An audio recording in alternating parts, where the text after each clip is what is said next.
ప్రశ్నించిన వారిపై అక్రమ కేసులు పెడుతూ నియంత పాలన కొనసాగిస్తోంది రేవంత్ సర్కార్. Hyderabad BRS party youth vice president Maraboina Ravi మీద అక్రమ కేసులు పెట్టారు మియాపూర్ పోలీసులు. శరిలింగంపల్లి ఎమ్మెల్యే అరికెపుడి గాంధీ ఒత్తిళ్లకులోకి బీఆర్ఎస్ నాయకులకు నోటీసులు ఇచ్చారు. అయితే ప్రజా సమస్యలపై పోరాటం చేస్తోన్న మాపై ఎన్ని కేసులు పెట్టినా భయపడేది లేదన్నారు Maraboina Ravi. BRS party B form మీద గెలిచిన ఏ పార్టీలో ఉన్నాడో చెప్పుకోలేని పరిస్థితిలో ఉన్నాడని అరికెపుడి గాంధీని విమర్శించారు.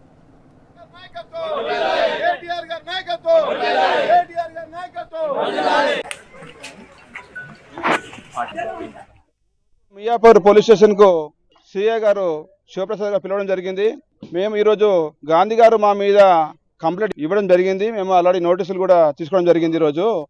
ఎందుకంటే ఈరోజు స్పష్టంగా అర్థమవుతున్నది, మేము ప్రజల గురించి పోరాడితే కేసులు పెడతారా? ప్రజల గురించి మేము పోరాడే హక్కు మాకు లేదా? ప్రజల గురించి మేము ఎక్కడికక్కడ పోరాడుతూ ఉంటే వీళ్ళు ఎక్కడికక్కడ మాకు మీద కేసులు పెట్టడం జరుగుతూ ఉన్నది. ఈరోజు మాకు మా బీఆర్ఎస్ పార్టీలో గెలిచి నువ్వు ఈరోజు మా బీఆర్ఎస్ పార్టీ బీఫామ్ మీద గెలిచి ఈరోజు నువ్వు పార్టీ మారి ఈరోజు నువ్వు చెప్పలేని పరిస్థితి ఉన్నావు. నీ సొంత రాజకీయాల గురించి నీ సొంత లబ్ధి గురించి నువ్వు పార్టీ మారి మేము ప్రజల గొంతుగా మేము ప్రశ్నిస్తూ ఉంటే నువ్వు మా మీద కేసులు పెట్టి అణచివేయాలని చూస్తున్నావు. మేము ఎక్కడ కూడా కేసులకు భయపడ్డాము.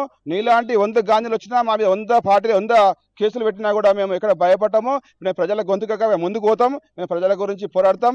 మీలాంటి కేసులకు ఇలాంటి భయపడితే మేము ఈరోజు బీఆర్ఎస్ పార్టీలో ఇంత స్ట్రాంగ్గా ఇంత క్యాడర్ ఉండకపోతుండే. ఎందుకంటే మా బీఆర్ఎస్ పార్టీ మీద నువ్వు గెలిచినావు. ఈరోజు నీకు ఇంతనన్నా నీకు అది విశ్వాసం ఉండాలి. ఇంతనన్నా నీకు మా మీద కేసులు పెట్టాలంటే నీకు ఇంతనన్నా బుద్ధి ఉండాలని చెప్తున్నా.